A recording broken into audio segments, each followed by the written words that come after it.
Andanya kumviriza ijwi rya Amerika isamira na Washington DC mu Kirundi no mu Kinyarwanda kuri mikro muzindukanye na Joy Diane Ninahazwe ikaze makuru yacu duhera ko yageze hirya nino kwisi mwateguriwe mukaba mugiye gushikirizwa na mugenzi wacu Aloyize Bigirimana. Mwaramutse Diane ndamutse n'abaduteze amatwi muraka gatondo turayahera mu yavugwa ku mugabane wa Afrika. Abategetsi muri Misiri bavuze ko isanganya ry'itereni ryabereye mu buraruko bw'umurwa mukuru Cairo ryahitanye abantu bashika 11. Abategetsi bajejwe amabarabara y'indarayi bavuze ko ibiduga bine by'iyo tereni vyataye inzira igeze mu gasagara ka Banha ni mu ntara ya Kwalubia ejo ku munsi w'Imana. Umushikiranganje w'amagara y'abantu yavuze ko abantu bashika kuri 98 bakomerekeye aho nyene.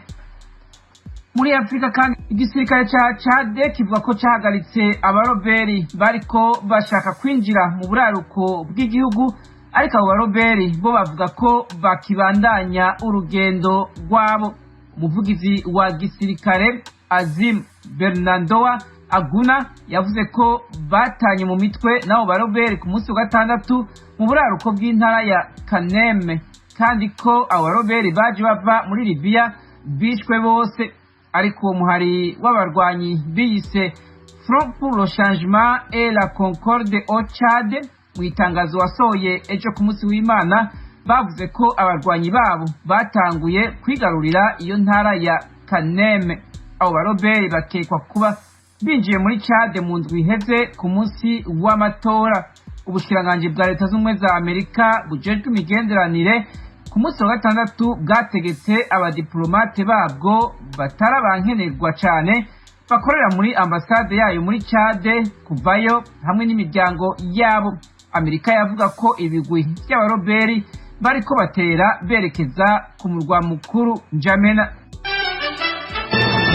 Washington, ijwi rya Amerika. Muyavugwa mu makungu tuyahere aha muri Amerika, abantu bashika kuri 3 barashwe muri Amerika ejo ku munsi w'Imana mu kibano ahaba abantu benshi bapanze mu gisagara ca Austin ni muri leta ya Texas. Umukuru w'igipolisi muri ico gisagara yavuze ko bakiriko bararondera uwakoze iryo bara. Yavuze ko bisa nk'uko yari amatati yo mu muryango ko atari ubwicanyi bwari butumbereye abantu benshi ikivunga. Umuhanuzi mu bijanye n'umutekano mu gihugu muri Presidence ya Leta z'Ubumwe za Amerika White House avuga ko atanumwe azi ibizokurikira muri Afghanistan igihe President Joe Biden azokurirayo abasirikare basigayeyo. Jack Sullivan yabwiye televiziyo ny'Amerika Fox News ejo ku munsi w'Imana ko ico Amerika ishobora kuzokora ari ugusigira abasirikare ba Afghanistan ibikoresho vya gisirikare, gusiga babamenyereje kugira bazobandanye birwanira. Ikindi ngo no gufasha abanyagihugu hamwe na leta ya Afghanistan.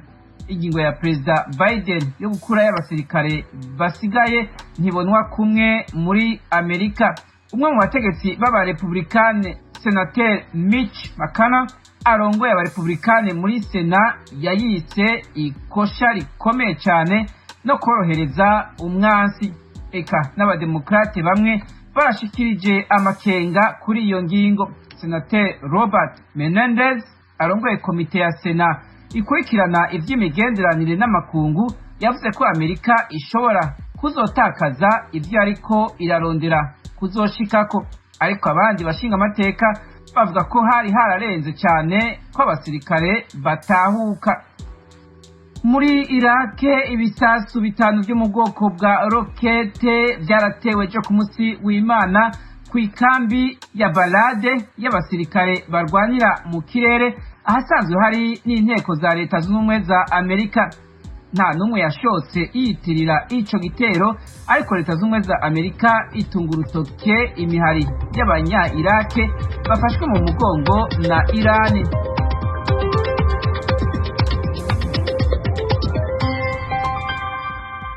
Aloyize Bigirimana urakoze kuri ayo makuru yose waduteguriye ukawuhejeje kudushikiriza. Aya n'ayandi nibutsa abakunzi b'ijwi rya Amerika ko bashobora kongera kuyasanga kuri wezi 3 akaburungu radio yacu VOA akaburungu com. Mukanya n'ingingo nkuru z'amakuru agezweho mu karere k'ibiyaga bigari.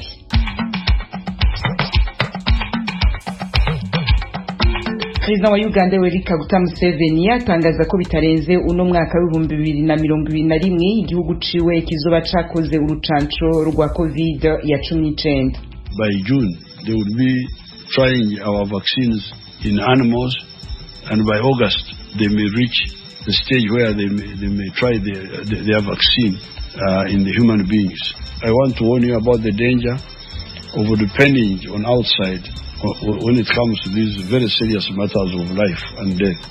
Aha muri make Perezida wa Uganda Kaguta Yoweri Museveni aragira ati bitarenze mu kwezi kwa gatandatu abahinga ba Uganda bazoba bariko baragerageza urucanco bariko barakora kubikoko mu kwa munani barugeragereze ku bantu kuzera inze ku makungu ku kibazo c'ubuzima nk'iki sikintu uciza. Mu Burundi naho muri make ishiramwe Sojepaye haranira agateka k'abana ryemeza ko muri ico gihugu hakivugwa ikibazo c'abana batarakwiza imyaka bakoreshwa nk'abacakara. Ano makuru yose turarambura mu kanya isase mu bihagufi y'amaradio yanyu.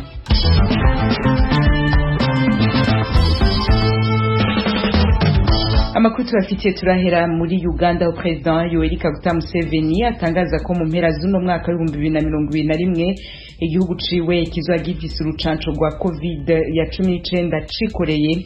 Museveni avuga ko atari vyiza kurindira inkingo ziza ziva mu makungu. Ibindi tubibaza mugenzi wacu Ignatius Bahizi akoresheje rya Amerika i Kampala muri Uganda. Ukurikije Perezida Museveni, abahanga mu by'ubuzima mu gihugu bazatangira gupima urwo rukingo rukorewe muri Uganda ku nyamaswa mu bihe bitari ibya kure, hanyuma y'amezi 2 batangire kurupima mu bantu. Yavuze ko ibihugu birimo gukora inkingo zitandukanye za COVID nk'Ubuhinde ari bimwe mu bifite imibare myinshi cyane ku isi yabanduye icyo cyorezo, akaba rero nabo bari kurwana urugamba rwo kuvura abantu babo, bityo akaba atari byiza kubizera mu gihe cy'icyorezo nka COVID cyandura nk'umuriro w'uruhira. This depending on vaccines from outside is very risky, and that's why ati bitegereza inkingo ziturutse hanze bifite ingaruka mbi cyane, niyo mpamvu nasabye abahanga bacu kongera ingufu mu bushakashatsi kugira ngo dushobore gukora inkingo zacu. Ndabona bageze kure cyane, nibwira ko kugeza mu kwezi kwa gatandatu bazaba batangiye gupima inkingo zikorewe hano mu nyamaswa, nuko mu kwezi kwa 8 bakaba batangiye kuzipima mu bantu. Kandi kiza nuko bo barimo gukora urukingo rushobora gukingira amoko yose ya virusi ya corona. Ibi byose ndabibabwira kubera yuko shatse kubaburira ku ngaruka mbi ziri mu gutegereza abanyamahanga iyo bigeze ku bibazo nk'ibi birimo gupfa no gukira. Mbizeza ko aho uyu mwaka uzaza kurangirira tuzaba dufite ububasha bwo gukora inkingo zacu za COVID-19 kuko ibikenewe byose byibanze turabifite. To make our own vaccines because we have got the minimum that is required here. Perezida yatangaza ko hari umuti gakondo ukozwe mu mbuto n'ibindi biti abahanga muri Uganda bavumbuye, kandi akaba umaze kuvura 80% ry'abawuhawe bari baranduye COVID-19. Akaba bategereje kugira ngo umubare w'abarwayi uwo muti uzavura ugere ku rwego rwemerwa n'abahanga kugira ngo wemezwe nk'uvura COVID-19. Uwo muti watangajwe ku mugaragaro mu kwezi kwa 2 urimo no kugenzurwa n'umuryango w'abibumbye ushinzwe amagara y'abantu ku isi OMS. Nyamara nubwo ibi byose leta irimo kubikora, Perezida yashimangiye ko gahunda zo gukingira abanyagihugu cyane cyane abakora akazi kabahuza n'abantu benshi nk'abo mu by'ubuzima ndetse n'abarengeje imyaka 50 y'ubukuru hakoreshejwe inkingo za AstraZeneca zigikomeje, kandi ko mu mpera z'ukwezi gutaha Minisitiri ishinzwe amagara y'abantu izaba imaze kugeza mu gihugu izindi nkingo zigera ku miliyoni 5 zo gukomeza n'izi gahunda. Mu ijambo rigenewe abanyagihugu kubamenyesha uko igihugu cyifashe mu bijyanye na COVID-19, Perezida avuze ko ngo nubwo imibare y'abandura mu gihugu yagabanutse cyane, ibintu biracyameze nabi kuko hamaze kugaragaramo andi moko y'iyo virusi atandukanye kandi afite ubukana buruta virusi ya mbere, ndetse ngakaba bamwe muri ayo moko ya virusi yibasira n'abana bakiri bato bitandukanye na virusi yabanje. Atanga gasopo ku banyagihugu bose ko bakwiye gukomeza kubahiriza ingamba zo kwirinda, arizo kwambara udupfukamunwa, gukaraba intoki no kwirinda amahuriro y'abantu benshi. Now the Minister of Health has informed me that there are new variants, new strains. Ati minisitiri ushinzwe amagara y'abantu yamenyesheje ko hari amoko masha ya COVID-19 yageze muri iki gihugu, cyane cyane ubwoko bwakomotse muri Afurika y'Epfo bwatangiye kugaragara muri iki gihugu ku itariki ya 11 mu kwezi gushize. Byongeye ibipimo byakozwe kuva icyo gihe byerekana ko n'ubwoko bwa COVID bwo muri Nigeria hamwe n'Uburayi nabwo dufite ababwanduye mu gihugu. Ibi bivuze ko Uganda imaze kuba ihuriro ry'amoko yose ya COVID-19 ushizeho n'ubwayibanjirije bwakomotse muri Wuhan mu Bushinwa. Different clans, the original Wuhan, China.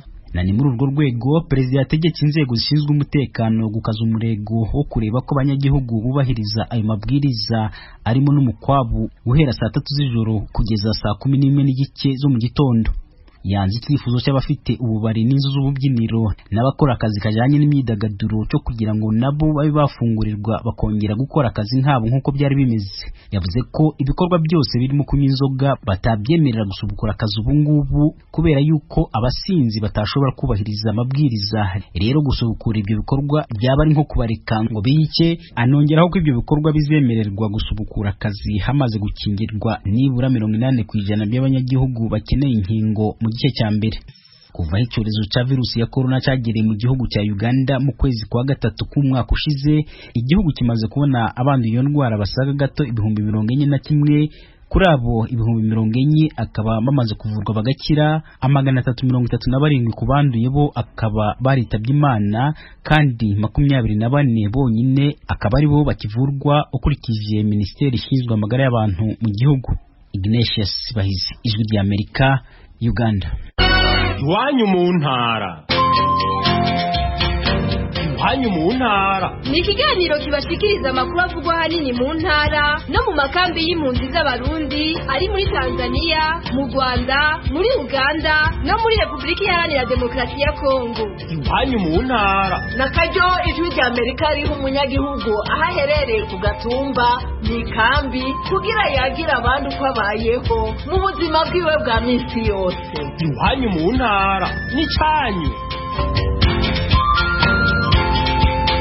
Tuyagire mwisanzuye ku Ijwi ry'Amerika. Ni kuva ku wa mbere gushika ku wa gatanu kuva 7 gushika 7:30 z'umutaga. Iwanyu mu ntara, iwanyu mu ntara, iwanyu mu ntara.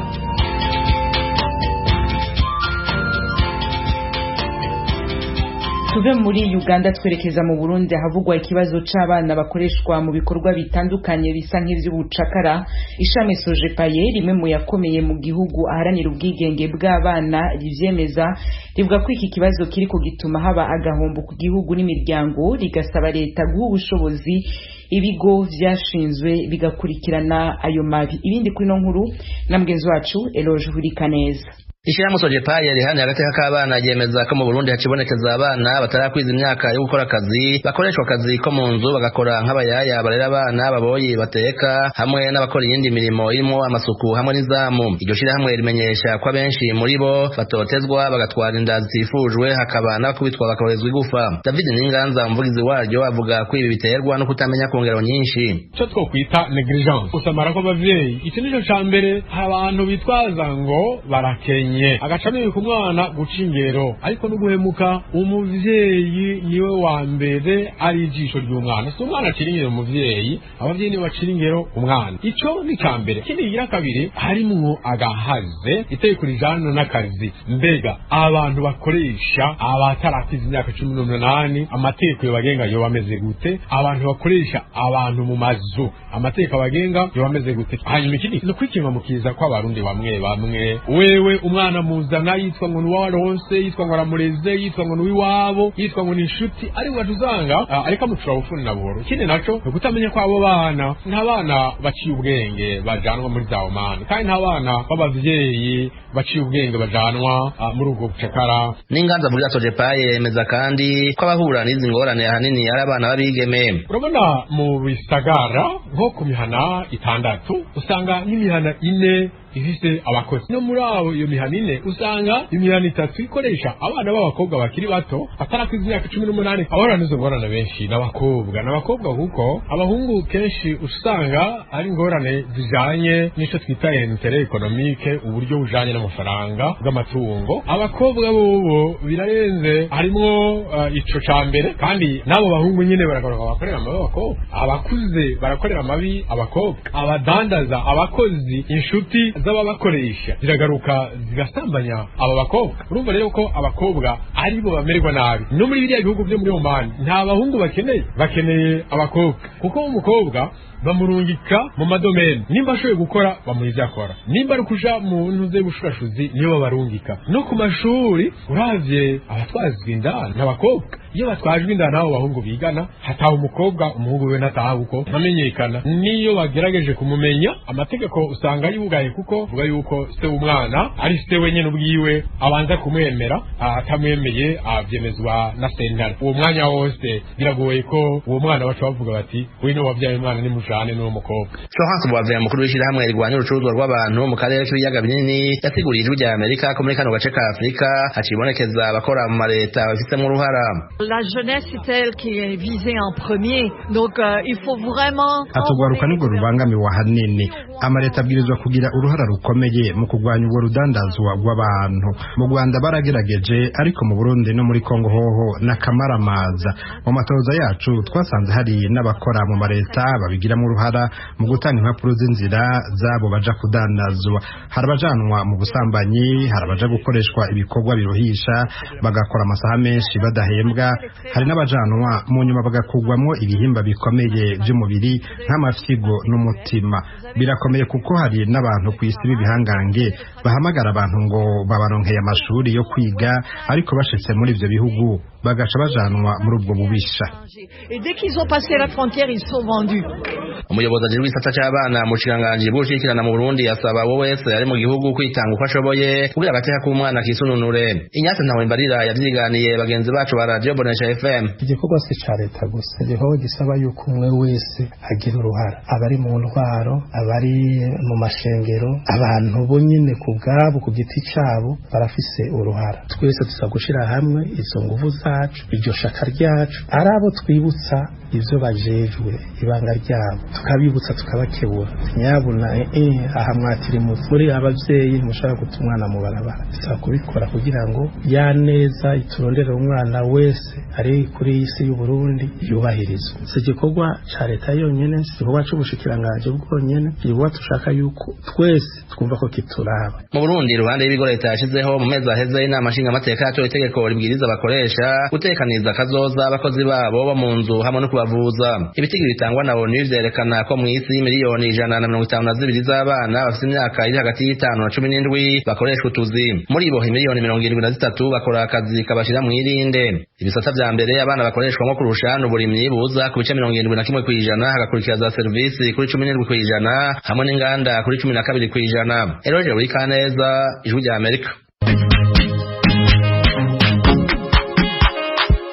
Bakunzi ba Radio Ijwi rya Amerika mutuye mu burasirazuba bwa Repubulika ya Demokarasi ya Kongo, turabararika kujya mukurikira ibiganiro byacu ku maradiyo akurikira: Radio Communautaire de la Voix de Mikeno Ibunagana ku murongo wa FM 99.7, Radio Ngoma ya Mani yo mu mujyi wa Baraka kuri FM 88.8, Radio Baraka FM nayo mu mujyi wa Baraka ku murongo wa FM 94.4, Radio Communautaire La Verite ikorera mu mujyi wa Kiwanja kuri FM 99.0. naho ku badukurikira muri mu majyepfo ya Uganda mwakumva ibiganiro byacu kuri Radio Ijwi riyobora Voice of Muhabura ku murongo wa FM 88.9. Ni Radio Ijwi rya Amerika iminsi yose kuva ku wa mbere kugeza ku cyumweru. Ijwi rya Amerika, Washington DC mu Kirundi no mu Kinyarwanda. Bakunzi b'imikino na sport wa mwanya wanyu, turahera ko yavugwa mu Burundi aho mu ntara ya Gitega haraye hasozerewe inkino zihuza amashure yose yisumbuye y'ico gihugu. Izo nkino zifasha abamenyereza bafise imirwi kubona abana bafise impano. Mu bikombe 10 vyatanzwe, 5 vyagiye Bujumbura ku murwa mukuru w'ubutunzi, ibindi 5 bija mu zindi ntara zigize Uburundi. Mugenzi wacu Desire Hatungimana atugire ku muriri w'ino nkuru. imigwi yashoboye gushika mu nkino za nyuma yahiganywe mu mupira w'amaguru, muri basketball, volleyball, handball mu bahungu no mu bigeme, rugby mu bahungu na netball mu bakobwa.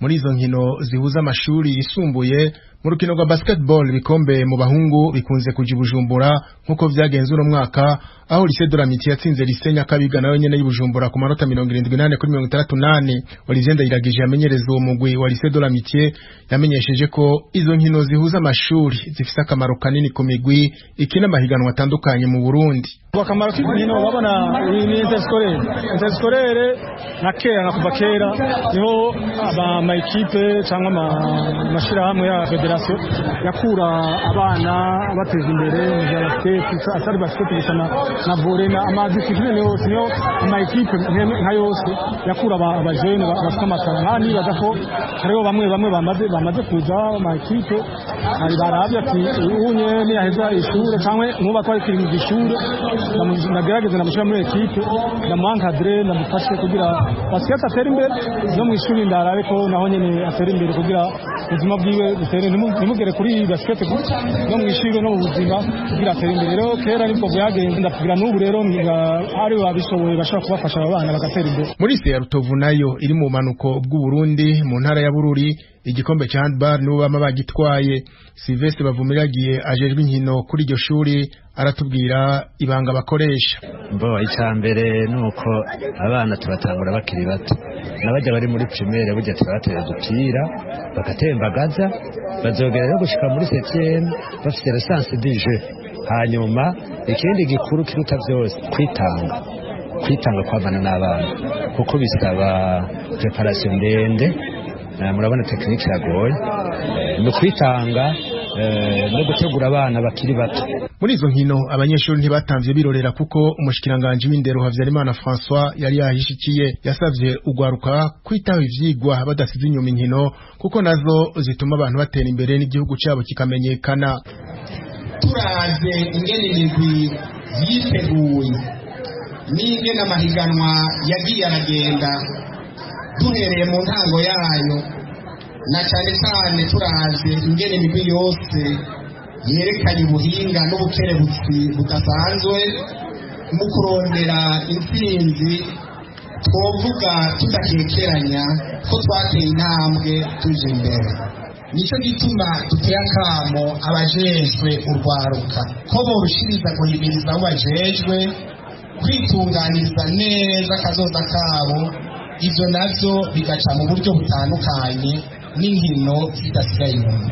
Inyuma y'izo nkino zasozerewe kuno w'Imana, abanyeshuri baciye bamenyeshwa ko inkino nazo zo kwinonora imitsi atletisme zihuza amashuri yose y'u Burundi zizobera Ingozi mu buraruko bw'u Burundi igenekezo ya 15 n'irya 16 ukwezi kwa gatanu no mwaka. Desire Hatungimana, Kigali, Ijwi rya Amerika. Desire Hatungimana ari kucokorerwa mu ngata na Jean-Claude Munyandinda watubwiragezeho mu gisata ca sport n'imikino mu gihugu cy'u Rwanda. Mu mukino wo gusiganwa ku magare mu gihe hasigaye ibyumweru 2 gusa kugira ngo isiganwa mpuzamahanga Tour du Rwanda ritangire, abakunzi b'uyu mukino baracyari mu kababaro k'inkuru y'urupfu rw'umuntu wabaye umuyobozi w'iri siganwa kuva mu mwaka wa 2010 kugeza muri 2018. Umufaransa Jean-Claude Hero yitabye Imana kwa kane tariki ya 15 y'uku kwezi kwa kane azize icyorezo cya virusi ya corona. Usibye kuyobora isiganwa Tour du Rwanda, Jean-Claude Hero yagize uruhare rukomeye mu kurishakira abaterankunga. Yabaye mu itsinda ryatangije isiganwa ry'amagare La Tropicale Amissa Bongo yo muri Gabon, ndetse yigeze no guhabwa inshingano z'umuyobozi wungirije mu isiganwa mpuzamahanga rya mbere ku isi Tour de France. Jean-Claude Hero yatabarutse afite imyaka 78 y'amavuko.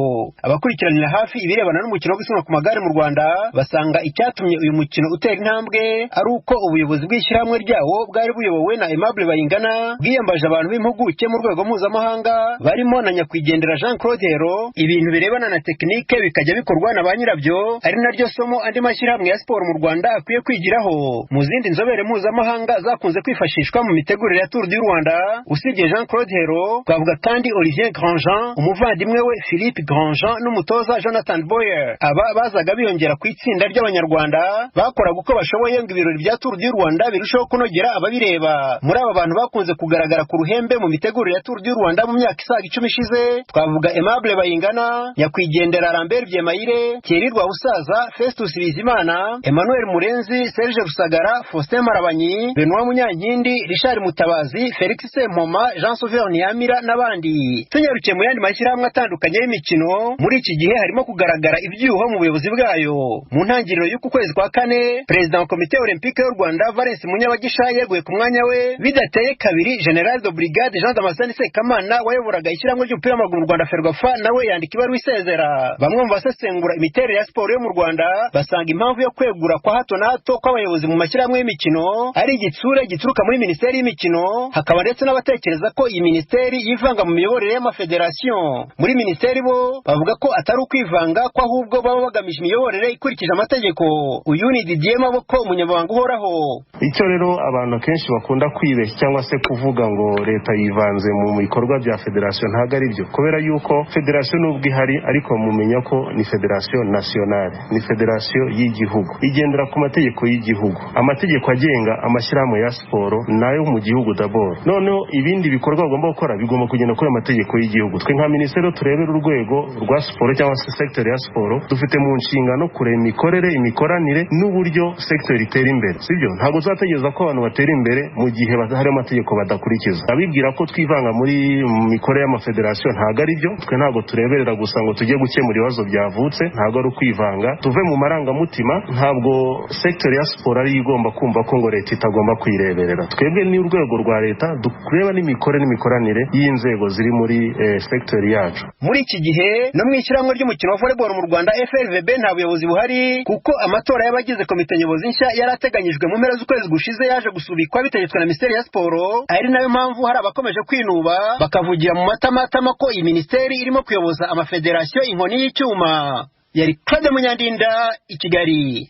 Ijwi ry'Amerika, Washington DC, mu Kirundi no mu Kinyarwanda. Akaba ino ngaha duce tuba turabangira amakuru n'ibiganiro twari tubafitiye muri kano kanya. Dushimire abagize uruhara bose ngo bitegurwe vyongere bashikire. Kuri mikro mwari mwazindukanye na Joe Diane Ninahazwe. Fasil Gebehu yegeranije ibiganiro vyacu vya kino gitondo yakenyuye. Mu kanya duca tubandaniriza ku ijambo ry'intangamarara ibashikiriza imigabo n'imigambi vya Leta Zunze Ubumwe za Amerika.